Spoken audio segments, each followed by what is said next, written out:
Hello students, good morning. BA first year की भूगोल की क्लास में स्वागत है आप सभी का। तो इसमें हम अपरदन से संबंधित जानकारियां प्राप्त कर रहे हैं और आज इसमें हम जो अपरदन के प्रमुख कारक होते हैं जैसे नदियां है, वायु है, हिमानी है, इनके बारे में अध्ययन करना शुरू करेंगे। तो इसमें जो पहला कारक है नदी या जल के द्वारा जो अपरदन का कार्य होता है उसका अध्ययन आज हम करेंगे। तो ये देखो, बहते हुए जल यानी नदी के कार्य तथा उत्पन्न स्थलाकृतियां, यानी जो बहता जल है नदी का कि वो किस तरह से कार्य करता है और उसके कार्य करने से कौन सी स्थलाकृतियां हैं जो पृथ्वी पर बनती है उनको हम जानेंगे। स्थलाकृतियां देखिए अपरदन से अलग बनती है और उसके बाद जो निक्षेप होता है, निक्षेपण की क्रिया होती है, उसके द्वारा भी अलग आकृतियां बनती है। तो इनका अलग अलग अध्ययन हम करेंगे। अपरदन के द्वारा बनने वाली जो आकृतियां हैं उनका अलग से अध्ययन करेंगे और निक्षेपण के द्वारा बनने वाली जो आकृतियां हैं उनका अलग से हम अध्ययन करेंगे। तो जो नदी है, जैसे पहले हमने पढ़ा है कि जो आंतरिक बल है वो पृथ्वी पर विषमताएं लाते हैं और जो बाह्यजात बल है, जो पृथ्वी के ऊपर जो बल उत्पन्न होते हैं वो समतल स्थापक बल होते हैं, यानी समतल पृथ्वी की जो सतह है इसे समतल बनाने का कार्य करते हैं। अब नदी है यह अपरदन का कार्य करती है।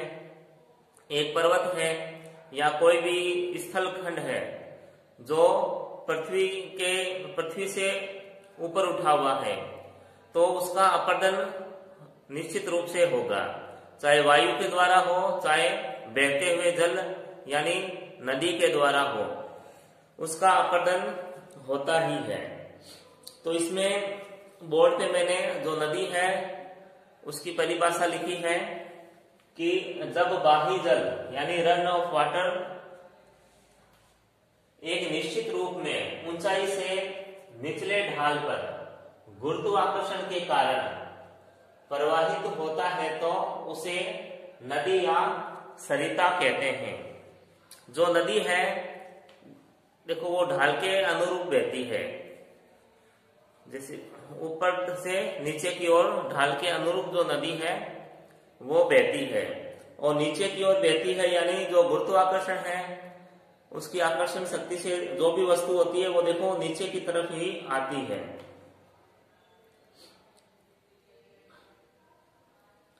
और जो नदी है ये निचले ढाल की ओर बहती है और इसका जो ढाल है वो देखो जो मुहाना है नदी का ढाल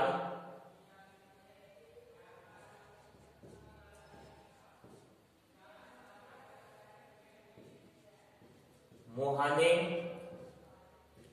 की ओर नीचे होता जाता है। जो नदी है इसका जो ढाल है, जो उद्गम है, जिसका जो नदी का जो उद्गम होता है, उद्गम से लेकर जो मुहाना होता है, मुहाने से तात्पर्य है जब जो नदी है अपना जल जब सागर में कहीं भी गिराती है तो उसे मुहाना कहते हैं। ये मानो पर्वत है, पर्वतीय भाग है, यहां से नदी है प्रवाहित हो रही है, लेकिन ये नदी क्या करेगी, ये सागर है कोई, वहां अपना जल है गिराएगी। तो जल गिराएगी तब क्या है, ढाल इसका कम हो गया। यहां तो ढाल क्या है, ढाल अधिक है, पर्वत पे ढाल अधिक, लेकिन जब नदी है ये अपना जल गिरा रही है समुद्र में तो इसका ढाल क्या है, ढाल यहां नदी का कम हो जाएगा।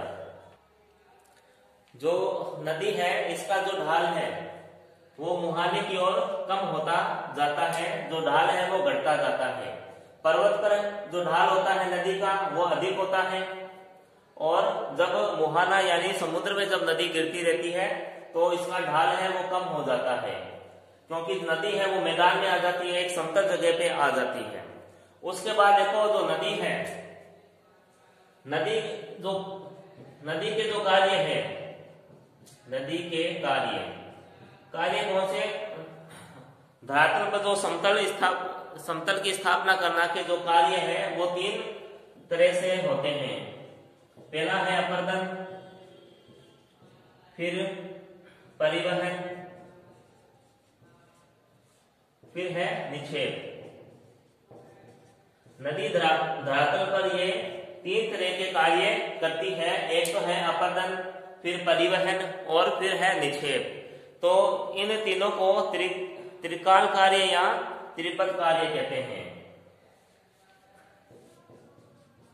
त्रिकाल कार्य या त्रिपद कार्य कहते हैं। अपर्दन, परिवहन और निक्षेप। देखो अपर्दन क्या होता है, यह अपर्दन यानी जो जल है, पवन है, हिमानी है, यह अपर्दन है, इनके द्वारा अपर्दन का कार्य किया जाता है।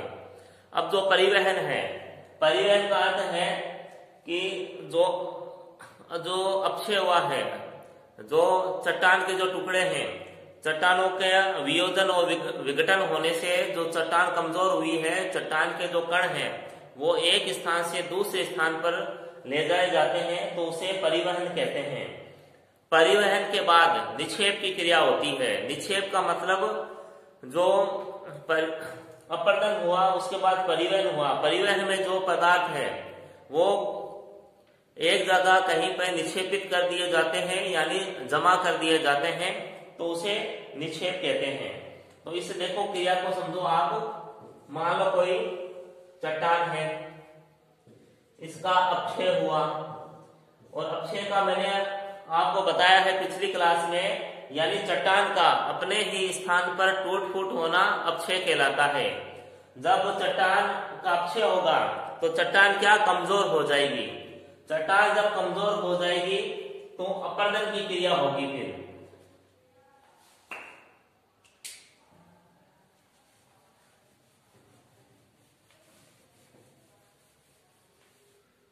देखो चट्टान है, चट्टान के कमजोर होने से फिर अपर्दन की क्रिया होगी। अपर्दन की क्रिया, अपर्दन के कारक क्या होते हैं, जल, पवन, हिमानी और सागरीय तरंगें। तो ये है अपर्दन के कारक होते हैं। तो अपर्दन के द्वारा मान लो कोई जल है, बहता जल है, चट्टान से टकराया तो चट्टान क्या है, कमजोर हो चुकी है चट्टान अपक्षय के कारण। तो चट्टान के जो टुकड़े हैं, जो कण हैं, इस अपर्दन के कारण इसके साथ ही, जल के साथ ही परिवहन कर जाएंगे। परिवहन यानी इसके साथ ही एक स्थान से दूसरे स्थान पर चट्टान के जो कण हैं, टुकड़े हैं, वो चले जाएंगे। परिवहन के बाद क्या होगा, निक्षेप होगा। निक्षेप यानी जो कण है, जो चट्टान के जो टुकड़े हैं, वो एक स्थान पर जमा हो जाएंगे, तो वो है निक्षेप। ठीक है, देखो अक्षय, उसके बाद अपर्दन, परिवहन, फिर निक्षेप। तो ये क्रिया है, ये निरंतर है, वो चलती रहती है। ठीक है, ये समझ में आया होगा आपके। तो इस क्रिया को क्या कहते हैं, त्रिकाल कार्य या त्रिपद कार्य कहते हैं। उसके बाद है अपर्दन का कार्य। देखो अपर्दन का जो कार्य है वो किस तरह से होता है वो जानते हैं। अब देखो अपर्दन के कार्य में, अब देखो अपर्दन का जो कार्य है नदी 2 तरीके से करती है। देखो एक तो जो नदी है, जब नदी बहती है ये अपनी घाटी को गहरा करती है, घाटी को गहरा करती है और अपनी घाटी को गहरा करती है, और जो अपने किनारे हैं, जो नदी है इसके जो किनारे हैं, किनारों को चौड़ा करती है। एक तो ये कार्य है नदी का। दूसरा, जो नदी है ये अपने अपरदन के लिए नदी में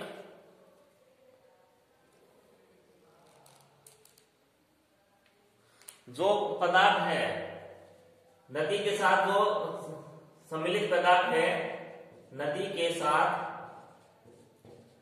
सम्मिलित पदार्थ, सम्मिलित पदार्थ भी अपरदन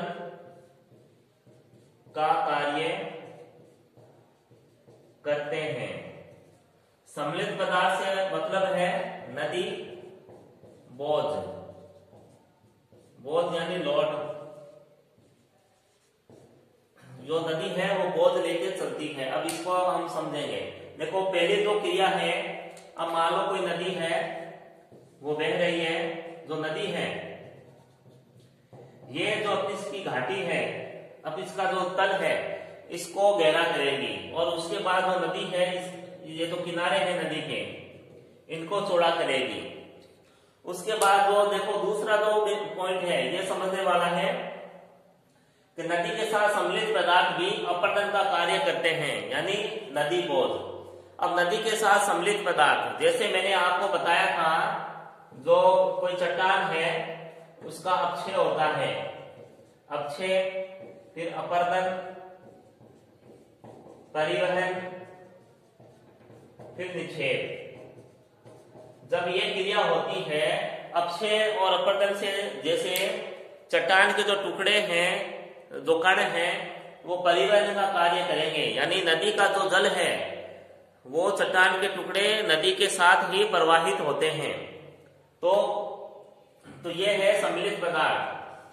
अब जब चट्टान के जो टुकड़े हैं नदी के साथ प्रवाहित होंगे तो वो नदी बोझ कहते हैं इन्हें। अब जो नदी बोझ है, जो नदी का लोड है, उसमें देखो कंकर, पत्थर और रेत ये सम्मिलित किए जाते हैं। इसमें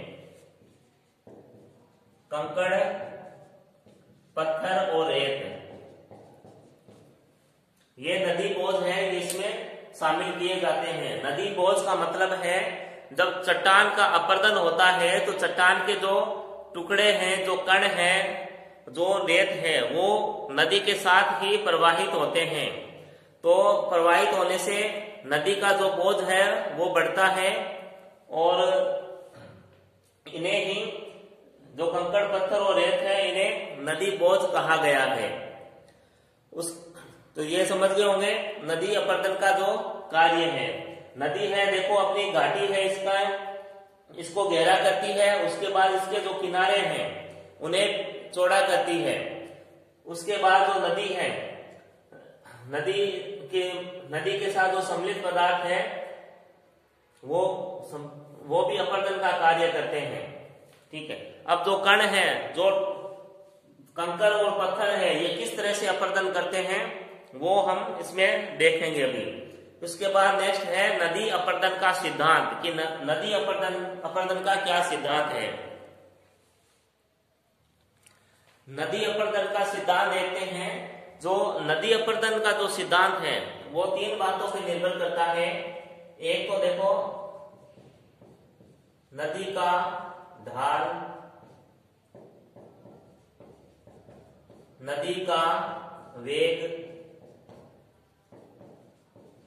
नदी का भार या अवसाद। ठीक है।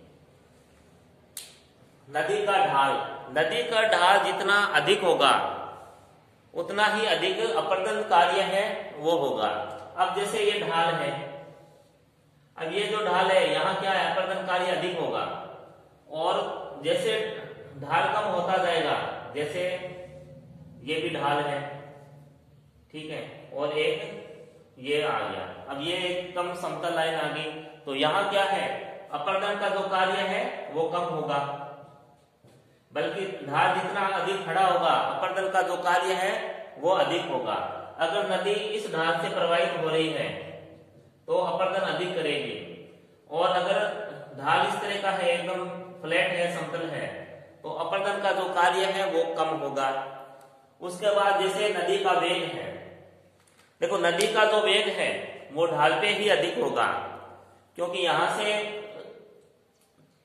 जो वेग है नदी का वो तीव्र होगा, बल्कि अगर जो ढाल है समतल है तो वहां नदी का वेग तेज नहीं होगा, स्लो होगा, तो अपरदन का जो कार्य है वो अधिक नहीं हो पाएगा।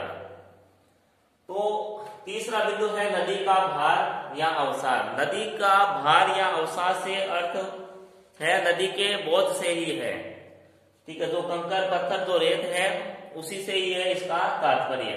अब नदी के भार के द्वारा देखो अपरदन किस तरह से होगा। अगर देखो जो कण है, मान लो जो चट्टान के कण है उनका जो आकार है, आकार छोटा है, तो वो क्या करेंगे, नदी के साथ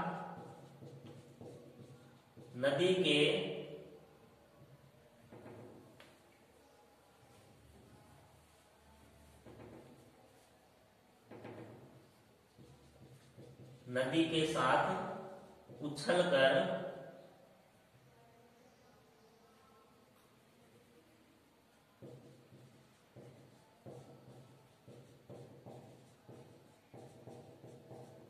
तो वो नदी के साथ देखो उछल कर चलेंगे, उछलते हुए चलेंगे, तो ये क्या है, अपरदन कम करेंगे, अपरदन कम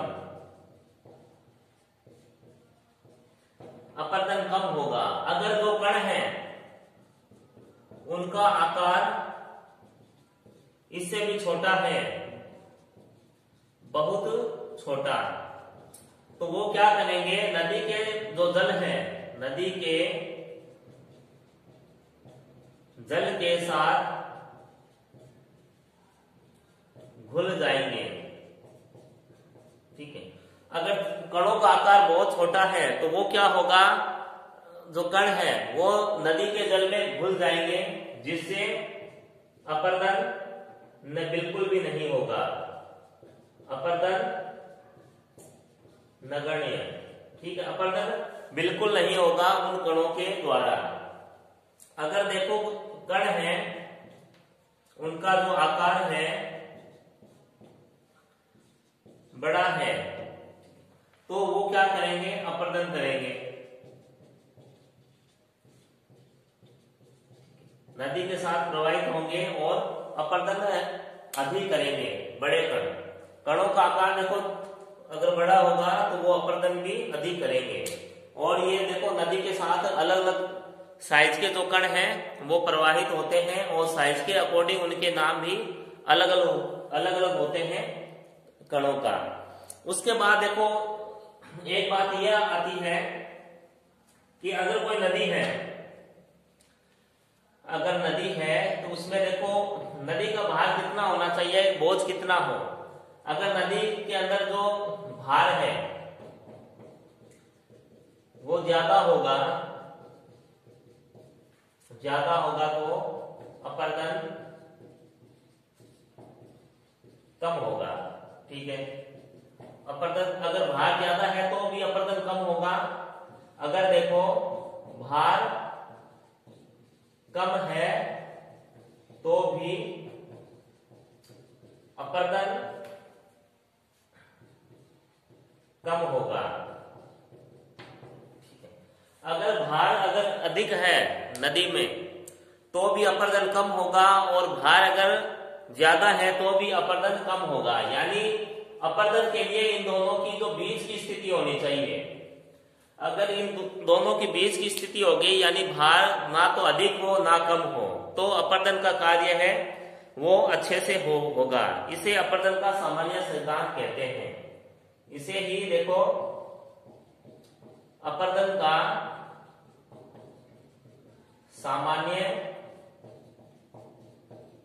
सिद्धांत कहते हैं,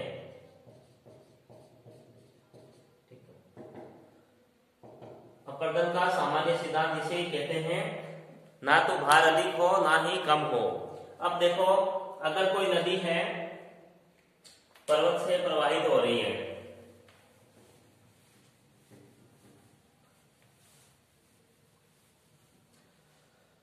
अगर मान लो कोई नदी है पर्वत से है प्रवाहित हो रही है, ठीक है। अब प्रवाहित नदी हो रही है, यहां तो देखो जैसे ढाल अधिक है तो यहां तो परिवहन अच्छे से हो जाएगा।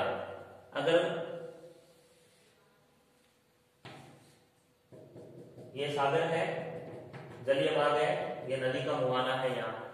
अब जहां तक ढाल अधिक है वहां तो देखो परिवहन अच्छे से हो जाएगा नदी का, लेकिन जैसे ही नदी का जो ढाल कम होगा, ये ढाल कम है, यहाँ अपरदन कम हो जाएगा और परिवहन का जो कार्य है, जो बड़े कण हैं, अगर चट्टानों के बड़े कण हैं तो नदी उनको अपने साथ प्रवाहित नहीं कर पाएगी। क्यों नहीं कर पाएगी? क्योंकि एक तो ढाल कम हो गया, ढाल कम होने से नदी का वेग भी कम हो गया, इस वजह से नदी है इनका परिवहन नहीं कर पाएगी, ठीक है। अपने नदी का जो भार है, कंकर पत्थर है, उनका नदी अधिक परिवहन नहीं कर पाएगी और ये जो कण है यहीं पे रह जाएंगे, जो चट्टानों के कण हैं यहीं पे वो रह जाएंगे। केवल अगर कण हल्के हैं वो जरूर नदी के साथ मुहाने तक या समुद्र तक जरूर चले जाएंगे, ठीक है। तो ये समझ में आ गया होगा आपको, नदी अपरदन सिद्धांत है। देखो नदी का ढाल, ये नदी का ढाल और नदी का वेग, ढाल पे वेग अधिक होगा नदी का, ठीक है। और नदी का जो भार है यानी अवसाद है, कंकर पत्थर है, रेत है, वो है, भार अधिक होगा तो अपरदन भी कम होगा, अगर भार कम है तो भी अपरदन कम होगा, यानी बीच की स्थिति, इनकी जो बीच की स्थिति होती है वही अपरदन का सामान्य सिद्धांत कहलाता है, ठीक है। ये समझ में आया होगा, नहीं आया है तो आप कमेंट्स में पूछ सकते हो। नेक्स्ट जो क्लास होगी उसमें हम नदी के अपरदन के रूप जानेंगे कि जो नदी है उसके अपरदन करने के क्या क्या रूप है, किस तरह से नदी है वो अपरदन का कार्य करती है। तो आज के लिए इतना ही, तब तक घर पे रहें, स्वस्थ रहें, धन्यवाद।